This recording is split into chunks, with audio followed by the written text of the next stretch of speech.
Join me today as I take you through how I base my 172 and 20mm miniatures. This basing guide makes the process incredibly simple and shows you how you can make a really nice looking Normandy base with very little effort. I'll take you through what bases I use, texture and tufts to make this process even easier. Let me know below if you found this video useful.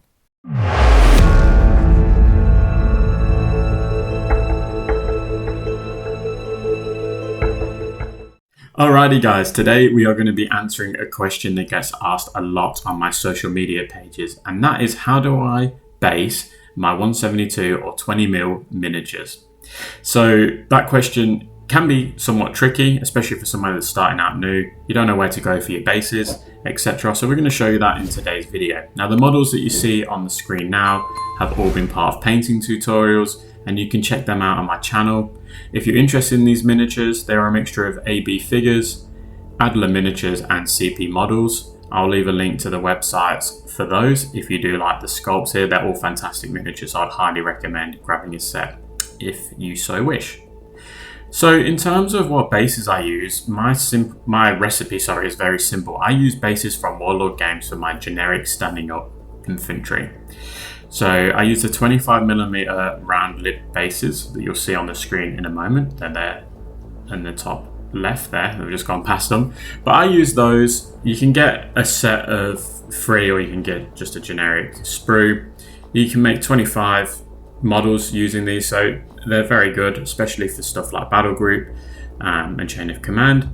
And then for my prone or gun teams, I go with renderer bases, and I use the 15mm mixed wargaming infantry bases.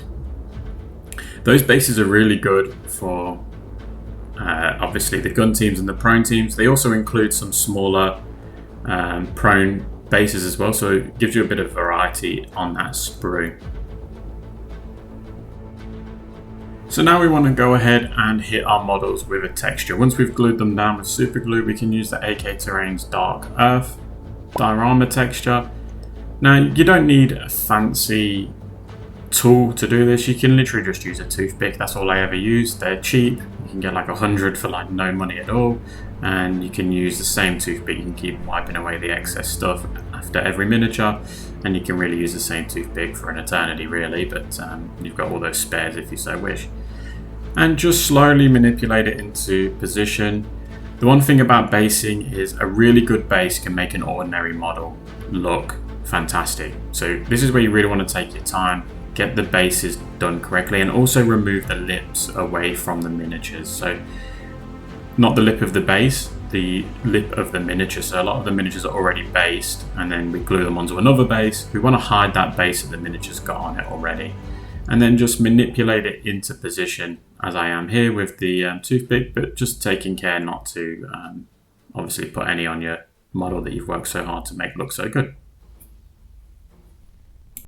So then once you've let that texture cure for about 24 hours, you want to come along and get rid of the excess around the lip of the base. So I use my Stanley knife, and you can tell that I like to live dangerously, and I can assure you that I've cut myself many a time. So yeah, don't follow the same technique as me, as in cut in towards my finger, try and cut away from it.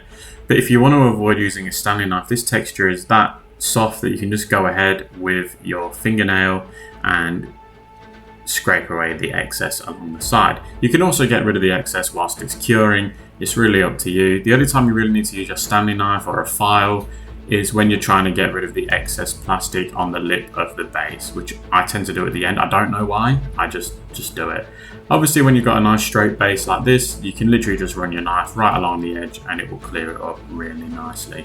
You can tell maybe in the video that it can potentially leave it a bit crystally looking, or crystallized, or whatever the correct terminology is. So you might need to give that a bit of a paint before you go ahead with a dry brush. Now I use flat earth, and there's nothing wrong with a good dry brush these days.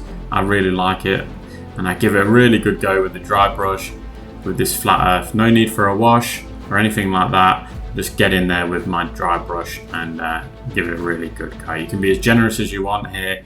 Obviously, the whole essence of the dry brush is we don't want to leave wet paint on there. We want that paint to dry on there on our brush, and we just start getting little bits of the paint paint the top of the texture, etc. Once we've done that, we can then go ahead and hit it with a very fine dry brush of stone grey. So I'll try and get the majority of the paint off my dry brush here, and I'll just use excess bits of foam or tissue. And you can see I just give it a few little lines. There's a bit too much on there, so I have to scrape a bit away. And then I just very slowly just build it up. This dry brush is, I believe it's an Abteilung 502 dry brush. But yeah, just any generic dry brush. Try not to use your good brushes here, purely because you don't want to damage them.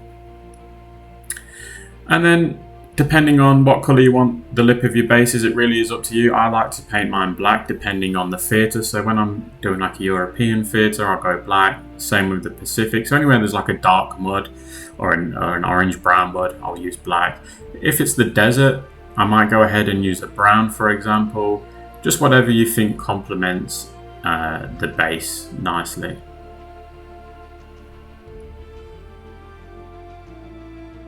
Now once we've let that dry, we need to go ahead and jazz up our bases.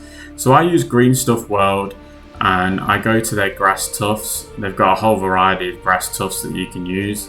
And you can really just pick whatever you want, what's applicable to the theatre in which you're basing yours. So I wanted to go with a market garden feel for mine. So Holland is known for its lovely flowers, especially the ones that are yellow. So I'll pick some yellow tufts along with some grass tufts. Now the Green Stuff World tufts are fantastic. I would really highly recommend getting them. They're cheap and their postage is cheap internationally as well.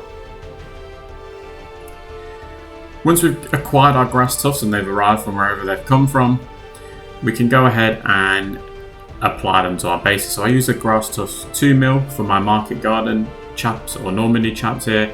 Add a bit of PVA glue to the bottom of them. You can be very generous with PVA glue because it will dry clear, and you really want those tufts to stick.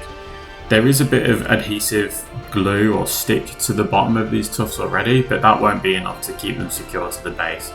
Now that one that I just put on there with the sniper, I probably added a bit too much PVA glue, but honestly it really doesn't matter. Once they're dry, you will not even notice that I've applied an excessive amount of PVA glue.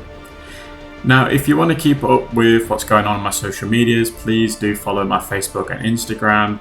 I'm constantly posting on there, as are a lot of my other supporters on our supporters group page. All that stuff's in the description. So yeah, definitely jump on there, show us your work in progress, especially if you're going to be using like these tufts or this painting guide or basing guide. Yeah, definitely get on there. Now we want to increase the size of our grass, so I go with the 6mm tufts. I'm just working it in here. I think it folded in on itself, hence a bit of a mess that's being made here. But as I said, it's PVA glue. Now, if this was super glue, you'd be tearing your hair out. But because it's PVA glue, you really don't care if it's a bit of a mess. Just try not to get it on your model. You don't want that. So the reason you want to go with different sizes is because you're trying to simulate like different weeds, different lengths of grass. Obviously, during wartime, you're not going to be having somebody come along with their tractor or their lawnmower coming along and cutting the grass. So grass is going to grow at different lengths depending on the amount of water it gets, the amount of sun, shade, whatever. So we try and vary the sizes just to really give it a bit more depth and make it stand out a bit more. The process is so easy that you really don't need to worry about taking too long on this either. So now I've got my yellow shrubs and I'm just slowly planning where do I want these, because these are going to be the thing that stand out the most. Like just a plain grass tuft doesn't really stand out as much. When we start adding in the yellow, well, I think this is meant to be a light green tuft, but it's more of a yellow to my eye at least anyway.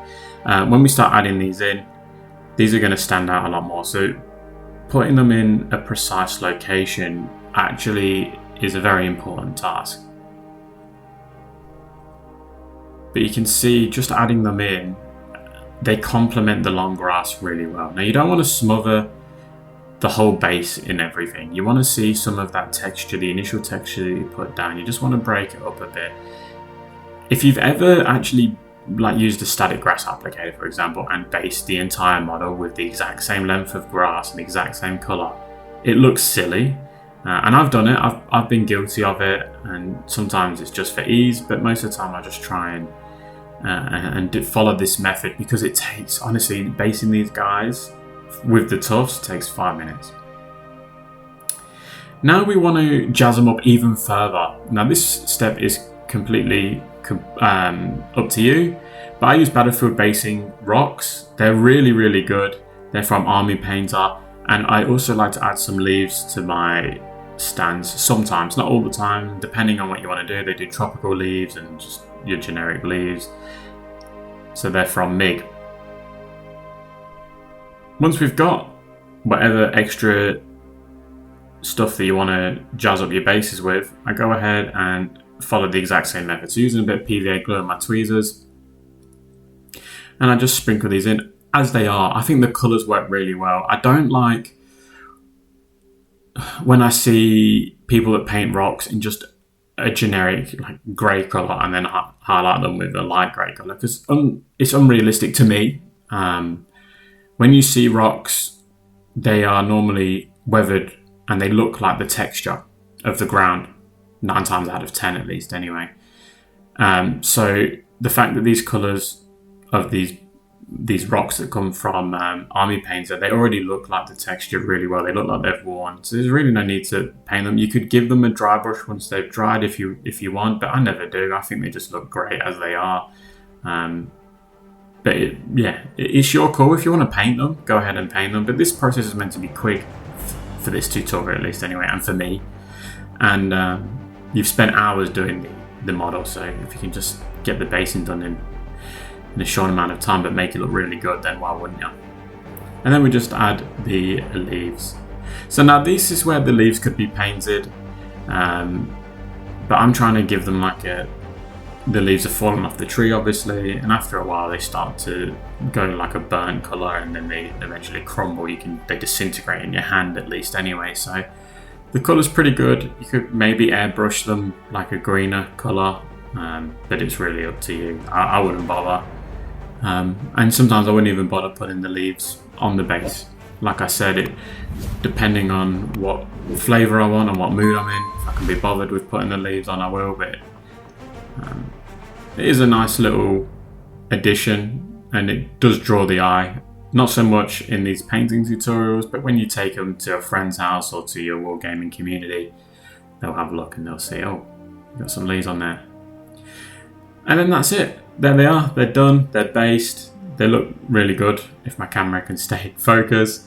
So yeah, let me know, is this tutorial of any use to you? It's a really quick and easy way of basing models, but the result looks really good, in my opinion anyway.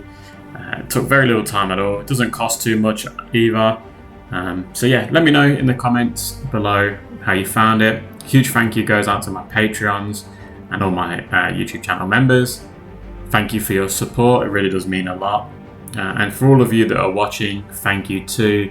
And if you're new here and you're not subscribed, please go ahead and hit that subscribe button, as well as the like button. The more likes I get, the better the YouTube algorithm works and gets this video promoted for me. So it really does help a lot. But other than that, guys, I'll leave it here. If you want to see any other future basing tutorials for like my Pacific, for example, or Vietnam, please do let me know below. Thanks, guys.